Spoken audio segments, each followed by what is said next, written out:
У эфіры тэлеканала «Віцебск» інфармацыйная праграма «7 дзён». Нічога лішняга, толькі галоўнае. Мы падводзім вынікі адыходзячага тыдня.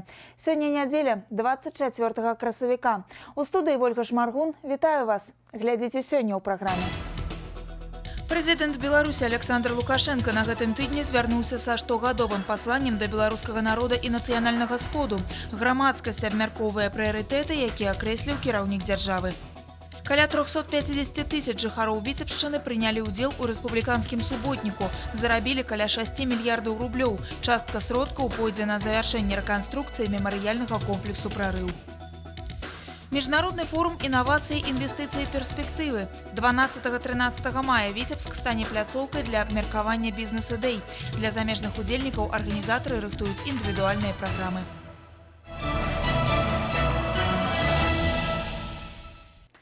Прэзідэнт Беларусі Александр Лукашенко на гэтым тыдні звярнуўся са штогадовым пасланнем да беларускага народа і нацыянальнага сходу.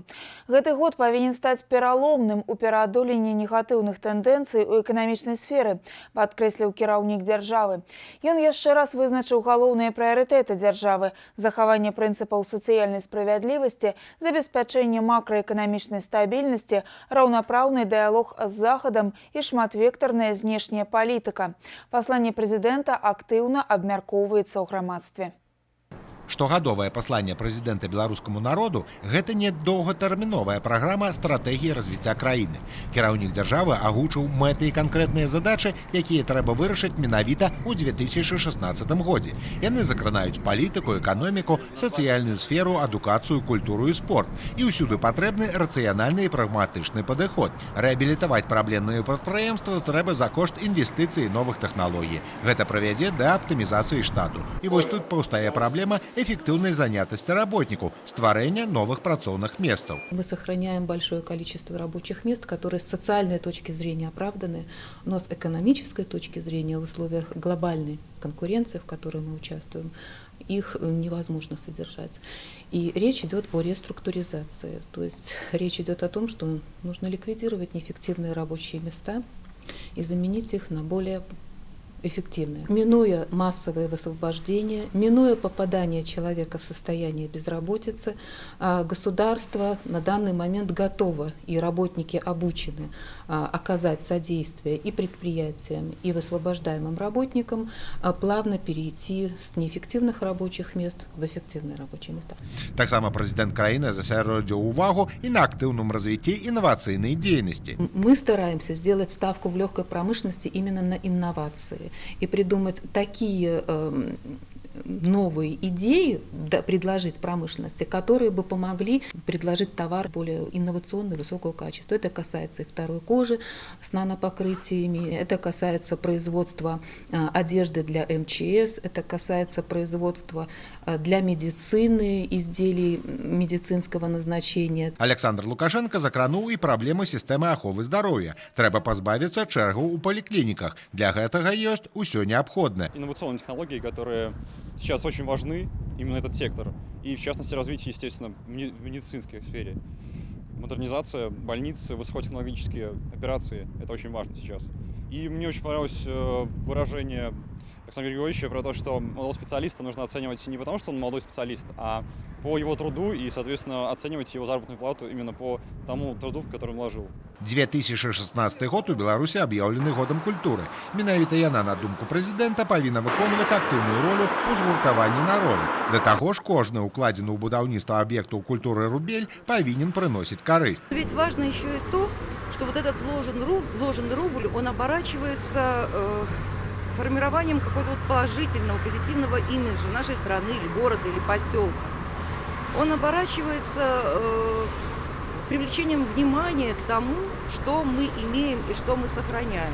У сваім пасланні беларускаму народу Александр Лукашенко ўзняў шмат надзённых тэм, якія патрабуюць вырашэння, а дапаможа ў гэтым арганізаванасць і ініцыятыва, мабілізацыя ўсіх рэсурсаў і ўменне эфектыўна гаспадарыць народнай зямлі. Сергей Мисурагин, Дмитрий Котов, Навіны Віцебск.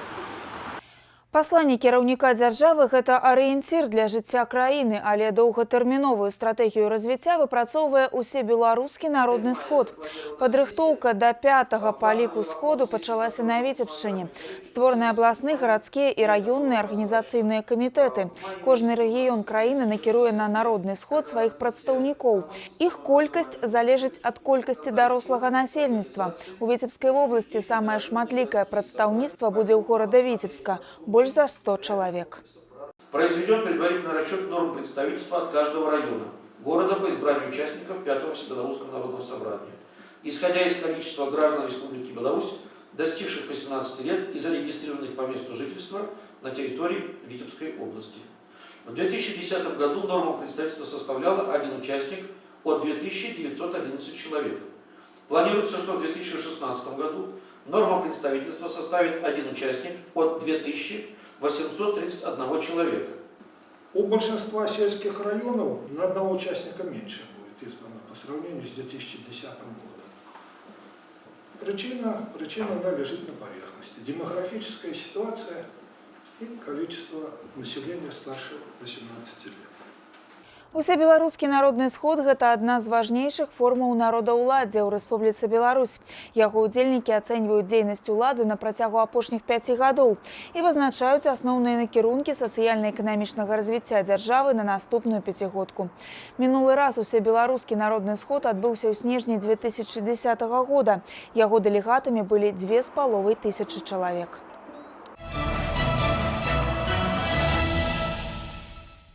У Віцебскай вобласці па папярэдніх дадзеных на рэспубліканскі суботнік выйшлі каля 350 тысяч жыхароў. Яны працавалі на сваіх рабочых месцах, добраўпарадкавалі тэрыторыі, упрыгожвалі вуліцы і двары. Зарабілі больш за 6 мільярдаў рублёў. Галоўным аб'ектам навядзення парадку стаў мемарыял «Прарыў» ва Ўшацкім раёне. Лічаныя дні застаюцца да яго адкрыцця пасля рэканструкцыі. Асноўны аб'ём работ выкананы. Зараз тут наводзяць апошні глянец. Сваю лепту ў абнаўленне помніка ўнесла кіраўніцтва вобласці падчас рэспубліканскага суботніка. Інна Кірыенкава таксама далучылася да агульнай справы. Работы на мемарыяле не спыняюцца ні на дзень. Ужо 2 тыдні без выхадных тут працуюць плітачнікі, аддзелачнікі падраднай арганізацыі «Віцебсгандальбуд», раённыя структуры, моладзь і нават школьнікі. Дапамагаюць усе, хто неабыякавы да гістарычнай памяці свайго краю, а таму працуюць з задавальненнем і ад душы. Мы сегодня взялись за грабли, подгребали листву, траву согребали, в общем, приводили в порядок территорию возле дороги. Люди сюда приезжают по потребности, согласно тем графикам производственных работ, которые разработаны. Трудятся от мелиоратора до учителя, от врача и до государственного служащего. Всем миром мы сегодня наводим порядок и делаем этот комплекс. Падтрымала высакародную справу падчас суботніка і кіраўніцтва вобласці. Засушыўшы рукавы, чыноўнікі ўзяліся за азеляненне. Тут на плошчы памяці заклалі новую алею. Усяго 18 дрэваў пасадзілі ў гэты дзень. Паралельна вяліся работы па добраўпарадкаванні ў кладцы пліткі. Квадратов 30-40. Да. Ну, если погода позволяет. Можно больше, если постараться. Рэканструкцыя мемарыяла не прадугледжвае карэнных змяненняў. Згодна з праектам уносяцца толькі некаторыя новыя элементы. Адзін з такіх – падсветка. Зараз асвятляцца будзе скульптура салдата, глыба і падпорная сцяна. Меняется основание солдата. Подпорные стенки под укладку мемориальных плит залиты, они облицованы мрамором. Также мрамором облицовывается основание под карту, она уже практически выполнена. И площадь возле карты тоже меняется, плитка основания. Асноўная частка работ выканана. Засталося пафарбаваць скульптуру, установіць мармуровыя пліты, ліхтары, завяршыць добраўпарадкаванне і азеляненне прылеглай тэрыторыі. Такой маштабнай рэканструкцыі тут не было гадоў 40. Ля ўваходу ў мемарыял будзе створана зона адпачынку. На берагах штучнага вадаёма паставяць альтанкі, пасадзяць кветкі, будуць працаваць гандлёвыя кропкі. Месцічы прыкладаюць намаганні, каб завяршыць усе работы до 8 мая, і праца на суботніку павінна прынесці двойную карысць. Порядка 7 миллиардов будет получено денег. В основе своей основная часть уйдет именно на реконструкцию данного мемориала. Мы консолидируем все деньги. Почему? Потому что все-таки стоимость достаточно высокая, порядка 15 миллиардов. Вы видите, что мемориал пришел вообще в никакое состояние. И по большому счету это даже не реконструкция, это абсолютно капитальный ремонт. Сегодня материалы достаточно дорогие, поэтому хотелось бы сделать так, чтобы было действительно на века. Сёлета на дзень перамогі абноўлены мемарыял прарыў зноў збярэ тысячы удзячных патомкаў, каб аддаць даніну павагі, стойкасці і мужнасці партызан і мірных жыхароў, загінуўшых у гады вайны. Інна Кіріенкова, Леонид Табола, навіны Ушацкі раён. Віцябляне не засталіся ў баку ад агульнай справы. Добраўпарадкаванне тэрыторый, пасадка дрэў, рамонт. Работы вяліся з самага ранку на некалькіх дзесятках аб'ектаў ад прыбярэжных тэрыторый да гістарычных славутасцяў Віцебска. Коэфіцыент карыснага дзеяння вымераў Віктор Праліч. Одной з першых, хто даў старт рэспубліканскаму суботніку ў Віцебску, стала абласная арганізацыя прафсаюзаў. Каля 30 чалавек ужо другі год запар наводзіць парадак на тэрыторыі, прылеглай да помніка героям Айчыннай войны 1812 года.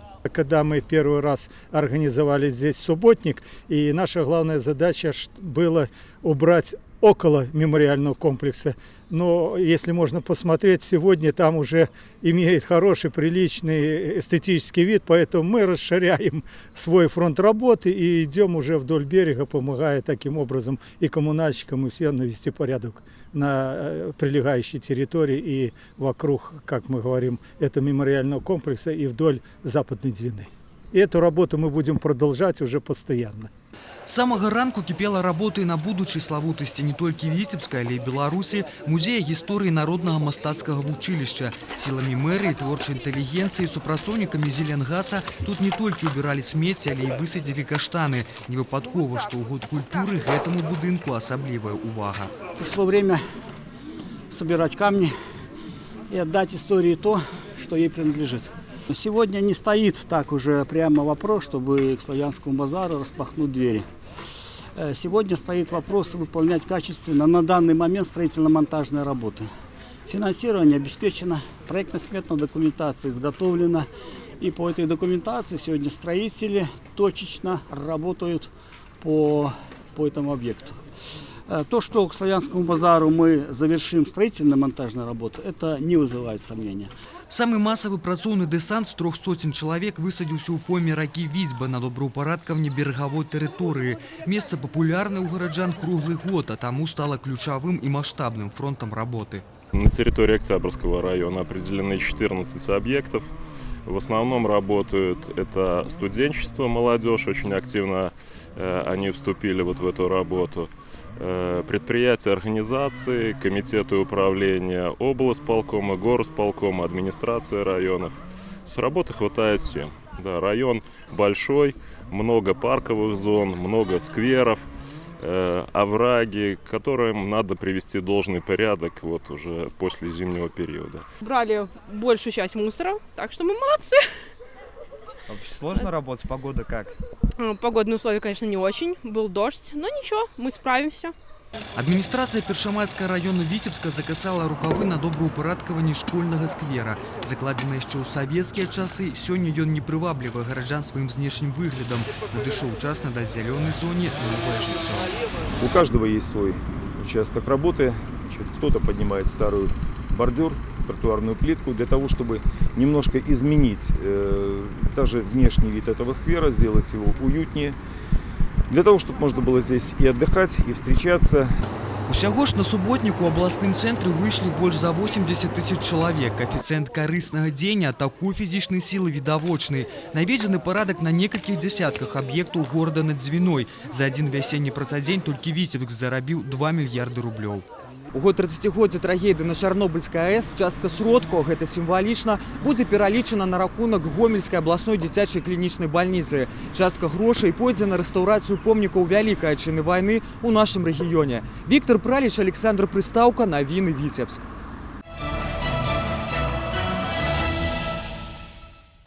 Больш чвэрці палёў Віцебскай вобласці ўжо засеяны. Халаднаватае надвор'е некалькі запавольвае тэмпы работ. Палову запланаваных плошчаў вось-вось засеяць паўднёвыя раёны вобласці.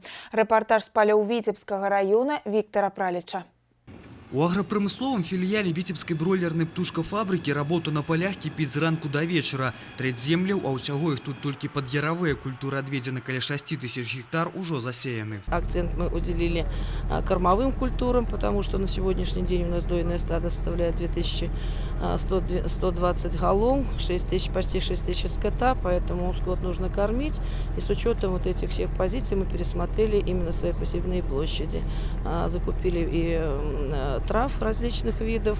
С преобладанием бобов планируем посеять 145 гектар именно бобов для увеличения белкового сырья.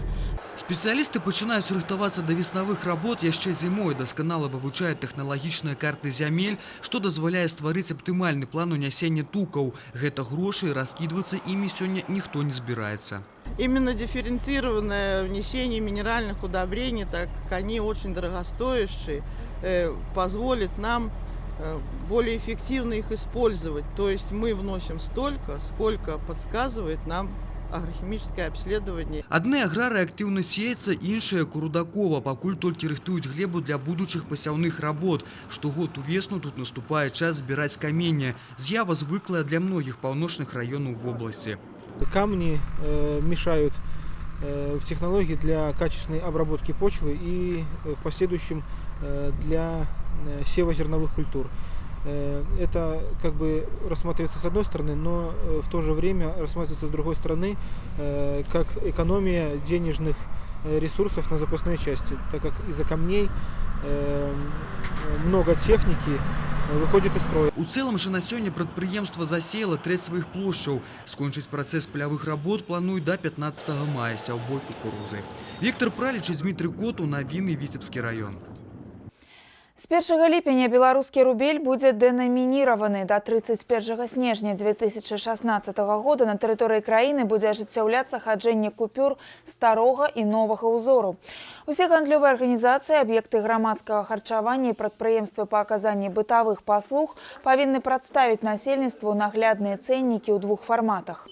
Каких-то конкретных требований, регламентирующих порядок оформления ценников предприятиям торговли и оказывающим услуги, не предъявляется. Это может быть произвольная форма. Самое главное, чтобы она была доступной и понятной для населения. И уже сегодня на территории области в предприятиях торговли различных форм собственности в различных отделах мы можем наблюдать схождение ценников двух образцов. Для того, чтобы период адаптации покупателя к новым денежным банкнотам был как можно более коротким и благоприятным. Дали рекомендации абсолютно всем горрайисполкомам о том, что эта работа по возможности должна быть завершена к 1 июня текущего года. Падрыхтоўка да работы ў новых умовах патрабуе вялікай адказнасці. Уведзеныя патрабаванні тычацца гандлёвых суб'ектаў усіх формаў гаспадарання. Пакупнікі віцебскага універмага ўжо вывучаюць новыя цэннікі, параўноўваюць стары і новы кошт. У гандлёвых аб'ектах павінны з'явіцца і адпаведныя плакаты, якія дазволяць пакупнікам зарыентавацца ў пераводзе старой цаны на новую. Приступили к подготовке к деноминации мы уже с конца марта. У нас очень широкий ассортимент товаров. Номинование насчитывается более 600 тысяч. Конечно, процесс очень трудоемкий, но мы уже стараемся. Планируем к 1 июня закончить этот процесс. На сегодняшний день у нас уже оформлено 50% ценников. Рынок Каўказскага рэгіёна актыўна заваёўвае сумеснае таварыства з абмежаванай адказнасцю ЛЛК «Нафтан». Прадпрыемства наладзіла супрацоўніцтва з азербайджанскім партнёрам вопытна-прамысловым заводам па вытворчасці змазачных масел і змазак. Наваполацкія спецыялісты таксама пачалі тэхналагічнае супрацоўніцтва з Інстытутам хіміі прысадак Нацыянальнай акадэміі навук Азербайджана. Представили потенциал нашего предприятия, представили ассортимент продукции, которую мы выпускаем, и поделились планами на будущее по своему развитию. Опытно-промышленный завод специализируется на выпуске смазочных материалов, промышленных смазок, поэтому целью нашего визита было понимание тех потребностей, тех вопросов, которые на сегодняшний день существуют у производителя смазочных материалов, в частности в Азербайджанской республике. В результате визита было достигнуто соглашение о долгосрочном сотрудничестве с данным заводом. И, что самое главное, подписан договор о поставке присадок. И на настоящий момент первая партия присадок в Азербайджанскую республику уже отгружена. Дзякуючы высокай якасці прадукцыі, наваполацкая кампанія пастаянна нарощвае пастаўкі, разлічвае заняць на каўказскім рынку пэўную нішу. ЛЛК «Нафтан» пастаўляе сваю прадукцыю больш чым у 20 краін свету. Прадстаўнікі Еўрасаюза, Еўразійскага эканамічнага саюза і Шанхайскай арганізацыі супрацоўніцтва сустрэнуцца ў Віцебску падчас эканамічнага форуму. Ён адбудзецца 12-13 мая і стане пляцоўкай для ўзаемадзеяння дзелавых колаў і бізнес-асацыяцый Беларусі, Расіі, Польшчы, Славакіі, Латвіі, Францыі, Германіі, Кітая. Арганізатары пакуль не раскрываюць усе карты. Вядома, што для замежных удзельнікаў падрыхтавалі індывідуальныя праграмы. Так, гасцям са Славакіі прапануюць праект вырабу гатовых будаўнічых канструкцый на тэрыторыі Віцебскай вобласці. А кітайскім партнёрам поўны цыкл перапрацоўкі вытворчасці малочнай прадукцыі. Польскія бізнесмены разглядаюць магчымасць будаўніцтва гасцінічнага комплексу ў Віцебску. Падчас прэс-канферэнцыі стала вядома, што свой удзел у 5-м міжнародным форуме інавацыі, інвестыцыі, перспектывы пацвердзілі больш за 100 прадпрыемстваў Віцебскай вобласці і каля дзесятка сталічных кампаний. Будем надеяться, что общение нашего бизнеса в таком формате принесет еще большие результаты. Результаты прежде всего это имиджевое, продвижение Витебской области, ее потенциала, возможностей на все 3 интеграционных объединения мировых. Наверное, это мы ждем. Вот самое главное это то, что мы ждем от этого форума. Очень много уделяем внимания визиту наших российских партнеров. Это Смоленск, Псков, Брянск, Иваново, Саратов, Волгоград.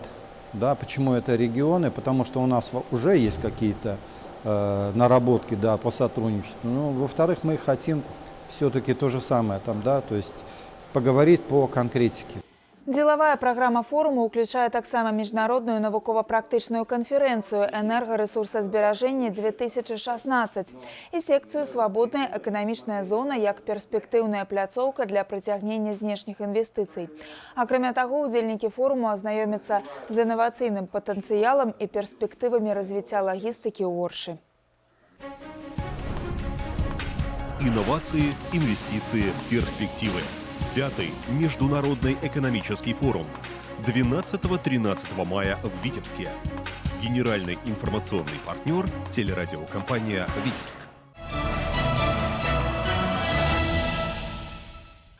Прадпрыемствы жыллёва-камунальнай гаспадаркі Віцебскай вобласці завышалі аб'ёмы па вывазу і абясшкоджванню адходаў у 1,5–2 разы.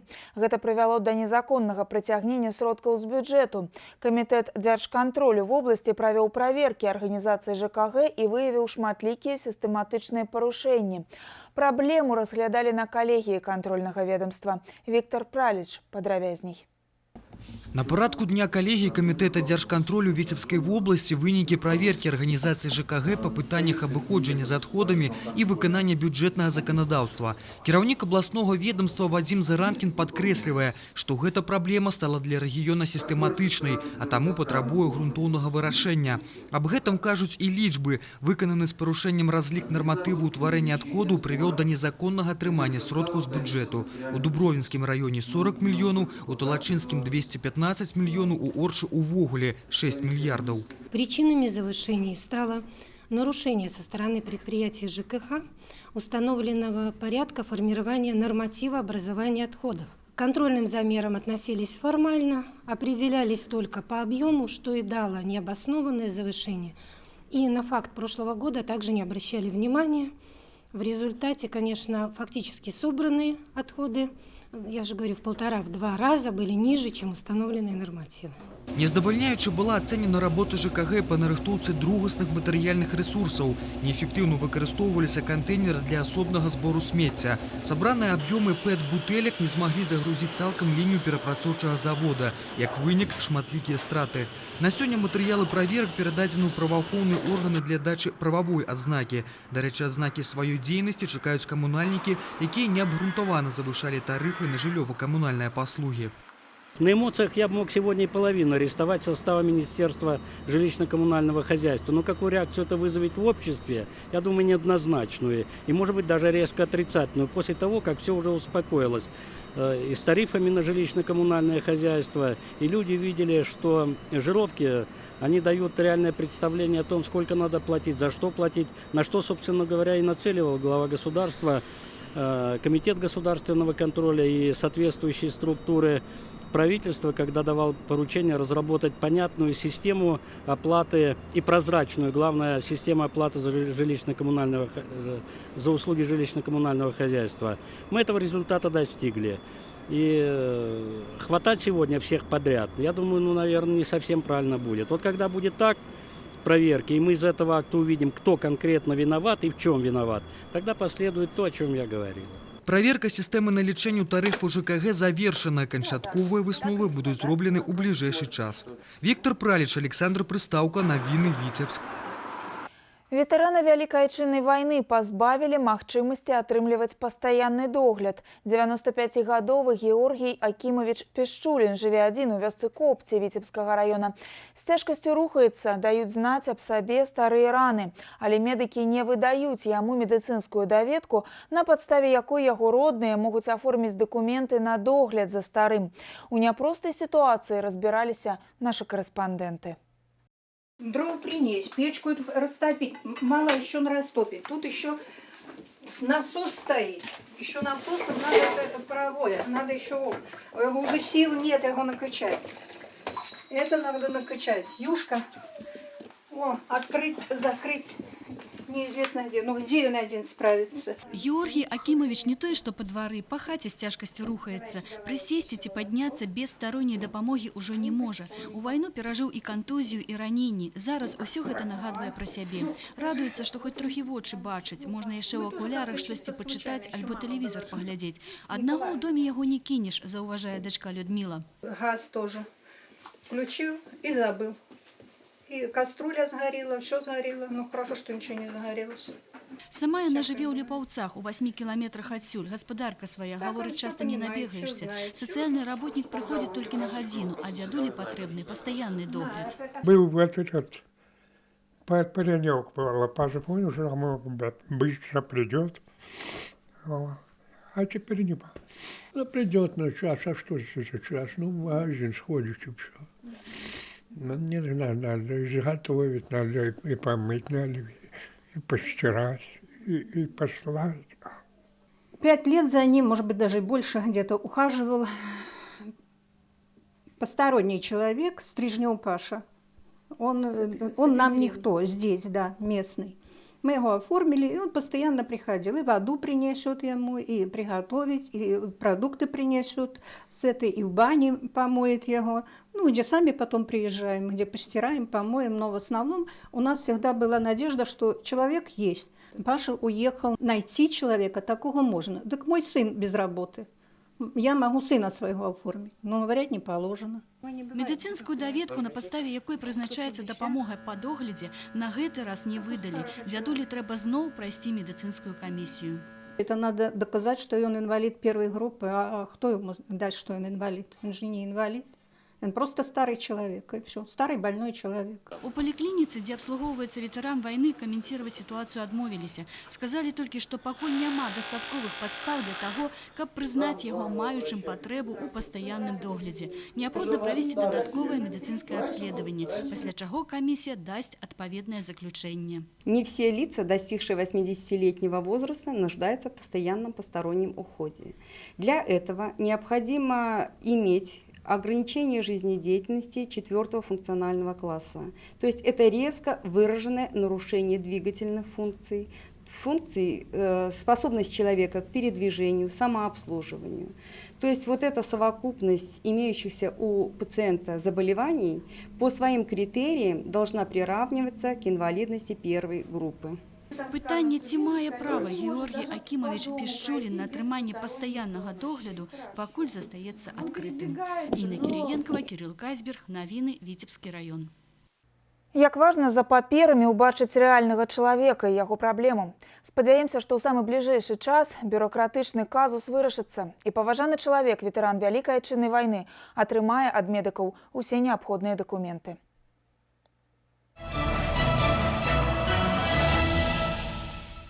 А мы працягваем выпуск, глядзіце далей у праграме «7 дзён».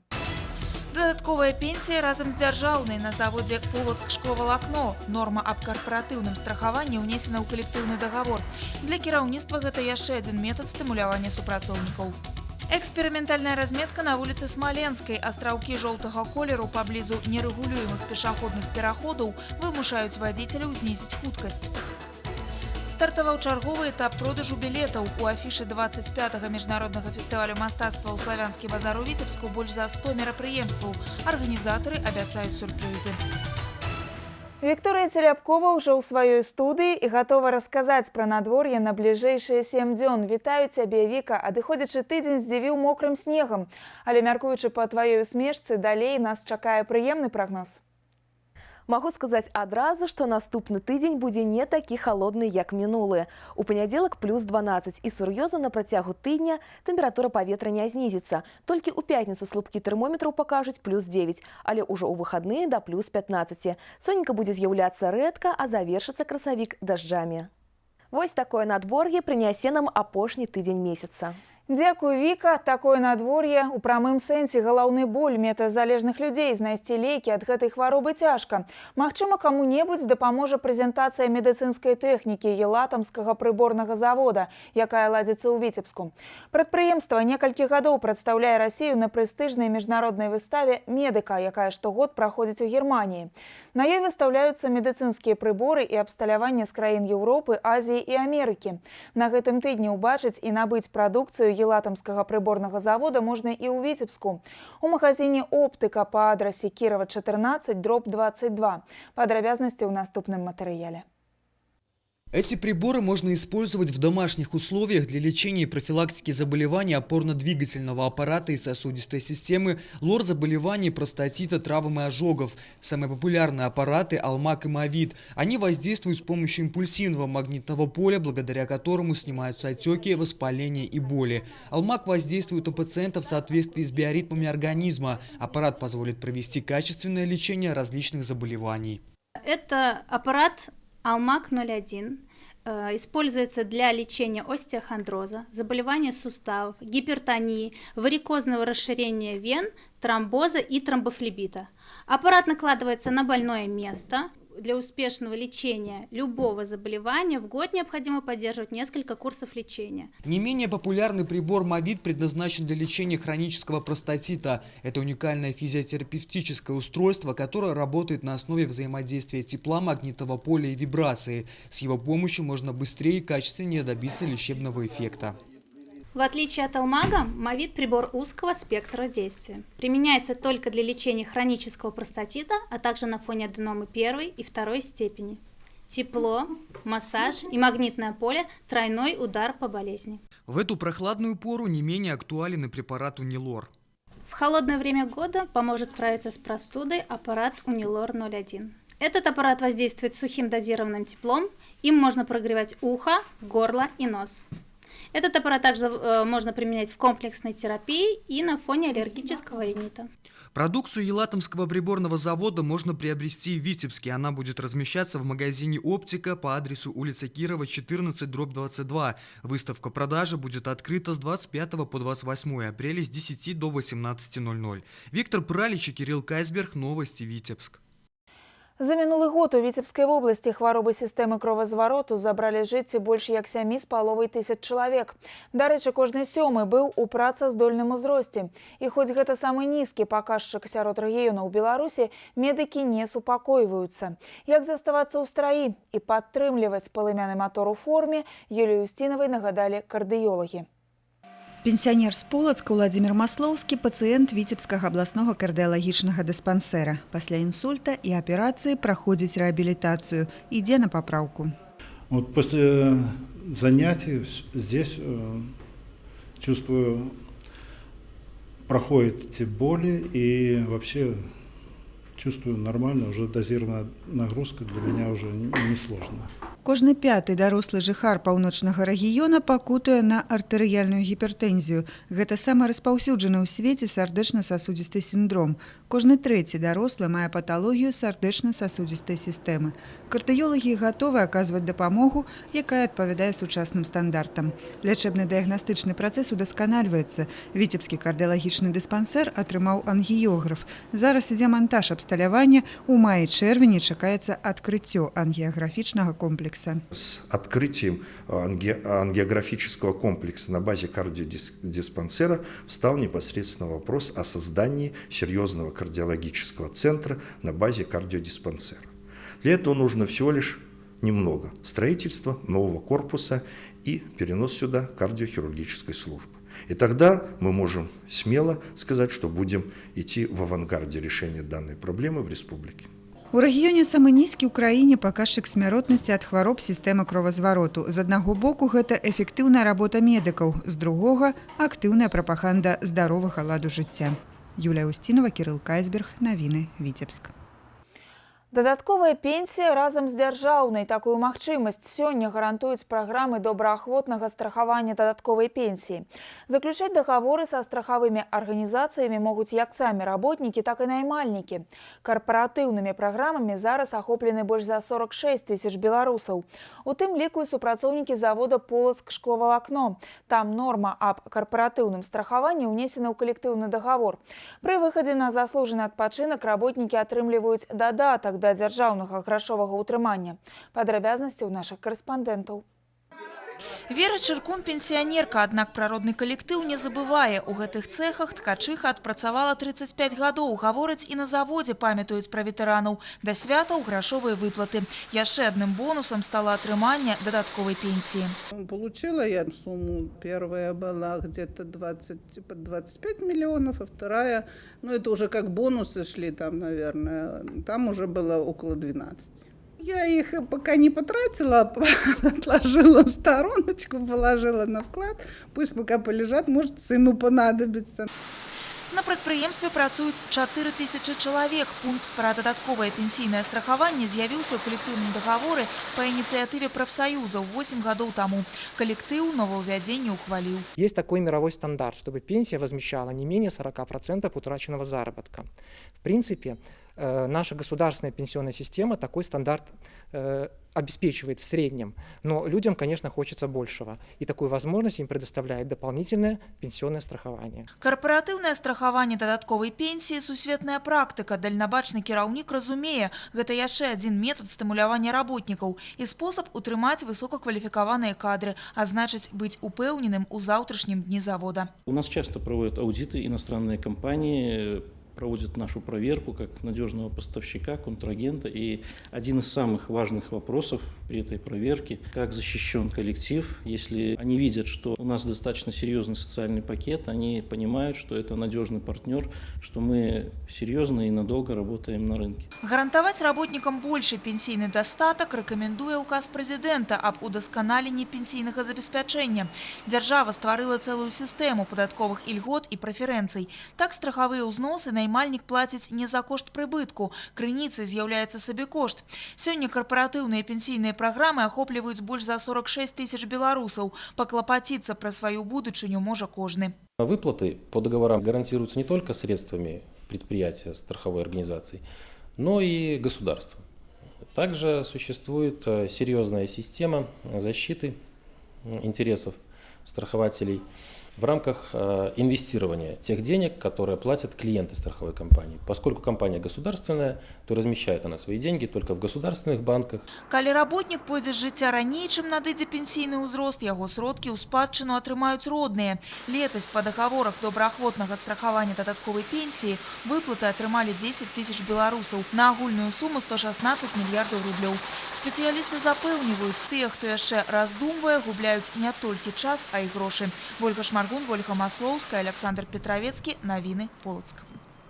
Віцебскія пенсіянеры пакараюць сусветную павуціну. Курсы па вывучэнні асноў камп'ютарнай граматнасці і работы ў інтэрнэце карыстаюцца папулярнасцю ў людзей залатога ўзросту.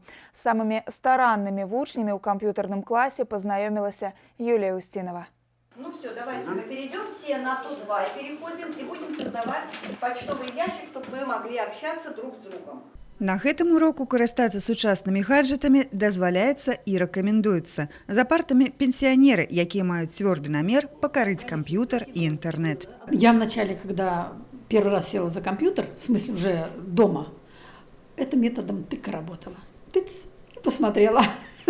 Но это очень тяжело. Тогда мне пришлось сюда обратиться. Вот сюда пришла, мне, конечно, уже многому училась. Зараз Алла Яўламп'еўна і ў сацыяльных сетках сяброў знайшла і з сынам за 1000 кіламетраў на відэасувязь выходзіць і віртуальна па свеце вандруе без праблем.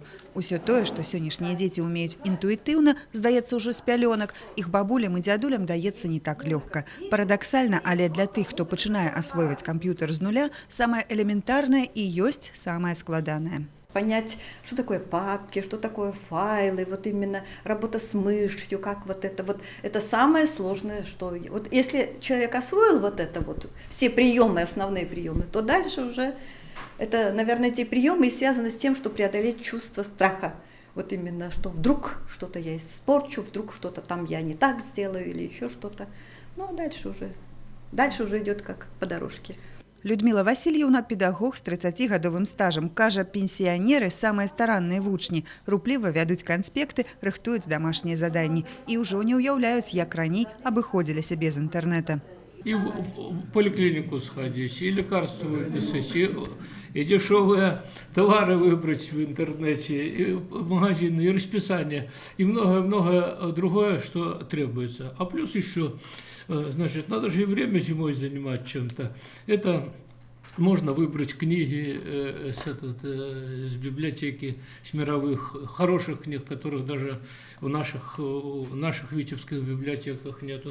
Да и много чего хорошее, и общение со всем миром.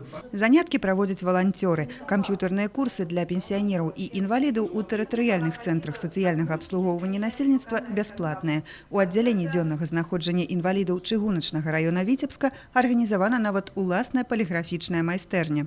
В мастерской ребята, посещающие отделение, могут осваивать навыки работы на копировально-множительной технике и на полиграфическом оборудовании. Ребята обучаются изготавливать блокноты, календари, визитки, выбирать объект и фотографировать его, затем распечатывать фотографии.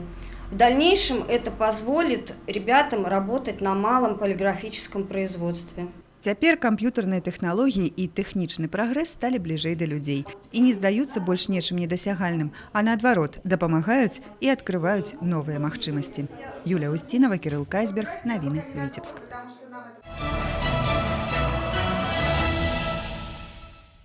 Эксперыментальная дарожная разметка з'явілася ў Віцебску на вуліцы Смаленскай. Яна размешчана паблізу нерэгулюемага пешаходнага перахода і ўяўляе сабой трохвугольныя астраўкі жоўтага колеру.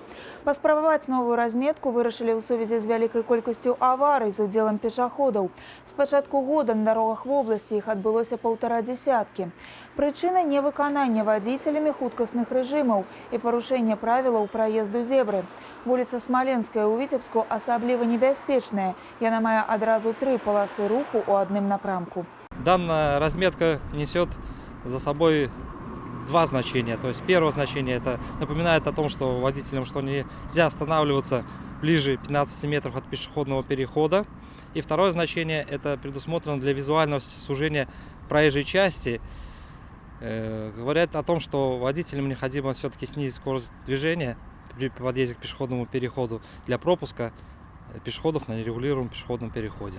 У самы бліжэйшы час аналагічная разметка жоўтага колеру з'явіцца на нерэгулюемых пешаходных пераходах паблізу школ. Калі эксперымент апраўдае сябе, разметку нанясуць у іншых гарадах вобласці. Школа дарожнай бяспекі адкрылася ў Віцебскай вобласці. Першымі яе наведалі маленькія жыхары абласнога цэнтра. На плошчы Перамогі інспектары ДАІ арганізавалі для іх сапраўднае свята. Галоўнай фішкай якога стаў спецыяльны аўтобус-трэнажор, які па праграме двухбаковага супрацоўніцтва прадаставілі расійскія калегі. На першым уроку ў школе дарожнай бяспекі пабывала і наша здымачная група. Графік расійскага аўтобуса-трэнажора распісаны на год наперад, і Віцебску яго ўключылі загадзя. Такіх унікальных транспартных сродкаў усяго некалькі ва ўсім свеце. У форме гульні дзяцей вучаць азам дарожнай граматы. Салон абсталяваны сістэмай імітацыі аварыі. У момант сутыкнення або рэзкага тармажэння школьнікі абсалютна натуральна адчуваюць. Іх выратоўваюць менавіта рамя небяспекі. Сразу было страшно, как только затормозил. Ну, зато поняли, как нужно вести себя в автобусе. Сначала мы начали паниковать, но мы вынесли из этого урок, что нужно себя вести хорошо, что нужно делать при пожаре в автобусе. А что мы сидим? Отстегивайтесь, вы пожар же у нас, ребята. Соседу надо помогать, если у кого-то не получается. Водитель аўтобуса-трэнажора Александр Лашч з такімі заняткамі аб'ехаў паў Расіі. Ён абсалютна ўпэўнены, гэта не гульня, а урок для дзяцей. Яны здзіўляюцца і нават пужаюцца таго, што адбываецца ў салоне. І гэта лепшая навука. Восприимчивость очень высокая. Я считаю, что это полезная вещь, которая воспитывает у детей ответственность за свою жизнь, за жизнь своих близких, родственников. Поэтому польза от него детям от 7 до 14-15 лет идет достаточно серьезная. Акрамя заняткаў у аўтобусе, школьнікі паспаборнічалі ў фігурным ваджэнні велосипеда, праверылі веданне правілаў дарожнага руху ў віктарынах, ацанілі майстэрства міліцыянераў, кинолагаў і магчымасці спецыяльнай выратавальнай тэхнікі. Мы плотно очень работаем с нашими коллегами из Российской Федерации, держим постоянный контакт на уровне двух министерств. Министерства внутренних дел Республики Беларусь и Министерства внутренних дел Российской Федерации была достигнута эта договоренность о проведении такой вот масштабной акции. Акция эта будет проходить в основных городах: город Витебск, город Полоцк, город Новополоцк, Глубокое, Лепель, Орша. Школу дарожнай бяспекі адкрылі для прафілактыкі і папярэджвання дзіцячага дарожна-транспартнага траўматызму. На працягу 10 дзён вучэбны аўтобус праедзе па райцэнтрах вобласці. Пасажырамі за гэты час стануць больш за 4000 школьнікаў, а таксама выхаванцы дзіцячых дамоў. Ольга Шмаргун, Кірыл Кайсберг, навіны, Віцебск. Вучэннямі, паказальнымі выступленнямі і спаборніцтвамі адзначыў 20годдзя пажарны аварыйна-выратавальны атрад «Віцязь». Гэтыя спецыялісты заўсёды гатовыя выехаць у любы куток вобласці, каб дапамагчы пацярпелым. Супрацоўнікі атрада – гонар абласнога ўпраўлення МНС. Пра свята тых, хто ратуе жыцці. Артур Смалякоў. Ён дзейнічае з 96-га. Галоўны прынцып – чалавечае жыццё, вышэйшая каштоўнасць. Супрацоўнікі «Віцязя» – эліта МНС. 80% служаць з дня ўтварэння атрада. У кожнага некалькі спецыяльнасцяў. Сёння ў іх арсенале самая сучасная тэхніка. Але калі адлік ідзе на секунды, яны гатовы працаваць голымі рукамі. Он и высотник, он и ликвидатор тушения пожаров, он и химик-дозиметрист. Он работает с аварийно-спасательным оборудованием, он оказывает первую доброврачебную помощь. То есть люди широкого профиля в этом направлении. Павіншаваць універсальных салдат з 20-гадовым юбілеем і памерацца з імі ў лоўкасці ў Віцебск прыехалі прафесіяналы з усёй вобласці. Спаборніцтву па пажарна-выратавальным спорце на базе атрада «Віцязь» далі старт святочным мерапрыемствам. Сярод удзельнікаў неаднаразовыя чэмпіёны свету. Стали трехкратными чемпионками мира в боевом развертывании, в эстафете, в общекомандном. У меня тренировки каждый день. У спаборніцтвах прынялі ўдзел 7 каманд, у тым ліку госці са Смаленска. Сваё майстэрства яны дэманстравалі ва ўздыме ў акно 3-го паверха па штурмавой лесвіцы. Удзельнікам ад 6 до 50, самыя маленькія дзеці супрацоўнікаў МНС. За іх поспехамі сачылі ветэраны выратавальнай службы. У дзень юбілею атрада «Віцязь» заслужаны ўзнагароды ім уручыў намеснік міністра краіны па надзвычайных сітуацыях. «Витязь» – то подразделение, которое сегодня служит примером в целом среди подобных подразделений нашей страны. По аналогу Витебского подразделения созданы такие же подразделения и в Могилевской области, и в целом в республике республиканский отряд специального назначения. А его предыдущий руководитель сегодня возглавляет вот такое же аварийно-спасательное подразделение страны. У рамках юбілею атрада ладзіліся і спецыяльныя вучэнні ў віцебскім мікрараёне Белева-3. Выбух у кватэры 10-павярховага дома з-за уцечкі газу. Жудасны сцэнарый. Трэба выратаваць людзей, эвакуіраваць пацярпелых і ліквідаваць пажар на апошніх паверхах. З гэтымі задачамі ратаўнікі справіліся аператыўна. Отработали элементы по тушению условного пожара и спасения пострадавших на многоэтажном здании с применением альпинистского снаряжения, с применением коленчатого подъемника. Отработали элементы ликвидации дорожно-транспортного происшествия при столкновении транспорта с химически опасным веществом. Установили водяную завесу, спасли пострадавшего. Тэхнагенныя катастрофы, прыродныя з'явы, аўтамабільныя аварыі, супрацоўнікі атрада рызыкуюць жыццём кожны дзень. Аднак сёння аб гэтым не ўспамінаюць. Побач блізкія людзі, а магчымасць адзначыць свята разам выпадае нечаста. Артур Смаляков, Александр Прыстаўка і Кірыл Кайсберг. Навіны Віцебск.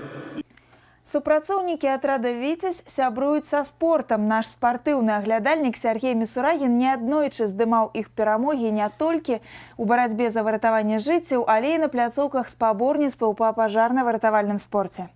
Так, Вольга, спаборніцтвы гэтыя відовішныя і захапляльныя, такія, што чакаюць балельшчыкаў Віцебскай вобласці на наступным тыдні. Калі чэмпіянат Беларусі па футболе толькі набірае абароты, баскетбольны розыгрыш выйшаў на фінішную прамую. Камандам засталося правесці лічаную колькасць сустрэч. Затое з наступленнем цёплага надвор'я актывізуюцца студэнты і школьнікі. Для іх распрацавана цэлая рэспубліканская праграма стартаў. Свой спартыўны агляд пачнуць з выступленняў прафесійных команд. У пятніцу 29 красавіка стартуе 5-й тур чэмпіянату Беларусі па футболе. Новаполацкі «Нафтан» паядынак правядзе на выездзе супраць аднаго з лідараў розыгрышу салігорскага «Шахцёра». Футбалісты з «Нафтаграду» правальна пачалі сёлетні чэмпіянат, 3 паражэнні ў 3 матчах, і нашым землякам абавязкова трэба выпраўляць становішча. Футбольны клуб «Віцебск» свой паядынак правядзе ў суботу 30 красавіка таксама ў гасцях супраць мазырскай «Славіі». Пакуль выязная мадэль гульні падапечных Сергея Ясінскага выклікае сімпатыю, а таму будзем спадзявацца на добрый вынік. Баскетбольны клуб «Рубон» тым часам нанясе візіт у Гродно, дзе сустрэнецца з мясцовым прынёманнем. Там пройдзе 3-й матч серыі плэй-офф за 5-8 месца. Ад выніку гэтага паядынку будзе залежыць, хто працягне барацьбу за 5-е месца ў розыгрышы, а хто апусціцца ў падвал турнірнай табліцы. Матч запланаваны на 29 красавіка. У гэтыя ж тэрміны ў Новаполацку пройдзе Кубак Рэспублікі Беларусь па кросу ў праграме усебеларускага лёгкаатлетычнага кросу на прызы газеты «СБ Беларусь сегодня». Тут свае магчымасці можа праявіць любы жадаючы. Яшчэ адным стартам, які заслугоўвае ўвагі, стане турнір у Брэсце. Там пройдуць алімпійскія дні моладзі краіны па спартыўнай гімнастыцы.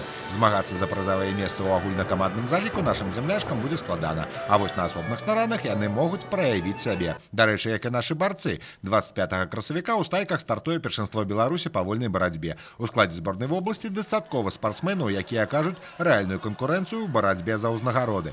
І завяршу спартыўны анонс спаборніцтвамі, якія з 27 па 30 красавіка пройдуць у Віцебскую Полацку. Тут адбудуцца занальныя турніры па настольным тэнісу сярод дзяцей і падлеткаў па месцы жыхарства. І на гэтым, Вольга, у мяне ўсё, прыйшоў час развітвацца. Дзякуй, Сергей. Такім будзе Віцебск спартыўны ў наступныя 7 дзён.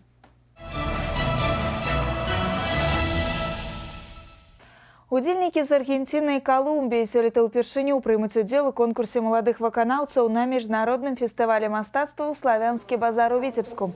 Усяго на дарослыя і дзіцячыя вакальныя спаборніцтвы заяўлены прадстаўнікі 28 краін свету, і гэта рэкорд.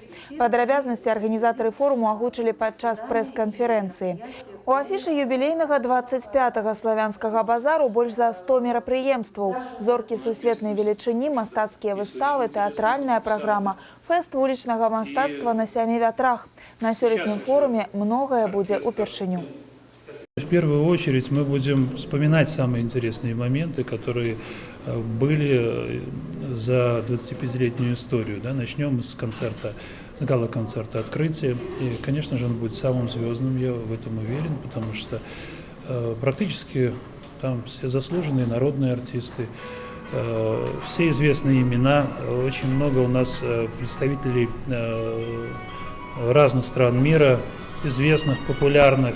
Практически все хиты будут звучать, поэтому нет никаких сомнений, что концерт открытия он запомнится надолго на фестивальному зрителю. Юбілейны 25-й міжнародны фестываль «Славянскі базар» у Віцебску пройдзе з 14 па 18 ліпеня. Сёння ў касах горада і праз інтэрнэт выкуплена ўжо каля 16 000 білетаў на мерапрыемствы форуму. 22 красавіка пачаўся 3-й этап іх продажу на спектаклі і канцэрты ў канцэртнай зале «Віцебск». Вучоныя імкнуцца праліць святло на гісторыю самага старажытнага храма Беларусі. Як паказваюць даследаванні, Спаса-Преображэнская царква ў Полацку мела зусім іншы выгляд. Гэтыя і іншыя аспекты гістарычнай спадчыны беларускага падзвіння абмяркоўвалі навукоўцы з Беларусі, Расіі, Украіны, Літвы, Латвіі і Германіі падчас міжнароднай канферэнцыі. Падрабязнасці ў нашых карэспандэнтаў. Гісторыя Полацка і сумежных земляў заўсёды выклікае непадробны інтарэс у навукоўцаў. Падчас правядзення даследаванняў усплываюць новыя факты. Іх дэталёвае вывучэнне часам прымушае перагледзець традыцыйныя погляды і адкрывае новыя старонкі гісторыі. Сёлета Полацк, як буйны даследчы цэнтр, у трэці раз прымаў прадстаўнікоў навуковай суполкі. Кроме археологов, этнологов, в работе конференции принимают участие антропологи, и лингвисты, и историки, которые занимаются самыми различными аспектами истории Беларуси и Полочины, ну и смежных земель. И поэтому с каждым разом, она у нас проводится раз в 2 года, растет и представительство участников. То есть уже по наторенной тропе в Полоцк стремятся исследователи из разных регионов, из разных стран. Вывучэнню матэрыяльнай спадчыны Еўфрасіні Полацкай прысвячалася большая частка канферэнцыі. У сваіх выступленнях вучоныя звярнуліся да лёсу крыжа прападобнай, падзяліліся вынікамі вывучэння унікальнага артэфакта, знойдзенага ў 2015 годзе, пячаткі Полацкай святой. Таксама агучылі прынцыпова новы погляд на гісторыю Спаса-Преображэнскай царквы. Мы обнаружили остатки галереи, которая в древности окружала тот храм, который мы сейчас видим. Он был совершенно другой, не такой, как нарисован на реконструкциях, которые можно видеть и в музее, и на стендах около самого храма. Сейчас мы продолжаем наши исследования для того, чтобы понять, как он выглядел в момент завершения строительства. Работы еще, в общем-то, далеки от завершения. Даследчыкі лічаць, што самы старажытны храм Беларусі да канца не вывучаны. Пра гэта сведчаць і раскопкі. Іх вучоныя сёлета намераны працягнуць, каб у перспектыве можна было графічна рэканструяваць святыню. Матэрыялы работы канферэнцыі знойдуць адлюстраванне ў зборніку, які стане даступным для ўсіх жадаючых. Інна Кірыенкава, Сергей Пальцаў, навіны Полацк. Пагаварыць пра рэальнасць сённяшняга дня, падзяліцца сваімі думкамі ці пачуццямі праз колер і форму запрашаюць удзельнікі штогадовага праекта «Абстракт». У выставачнай зале Цэнтра сучаснага мастацтва разгарнулася чарговая выстава, у якой прынялі ўдзел як пачынаючыя мастакі-абстракцыяністы, так і вядомыя майстры ў гэтым няпростым накірунку выяўленчага мастацтва. Таццяна Івановская пра 17-й вернісаж.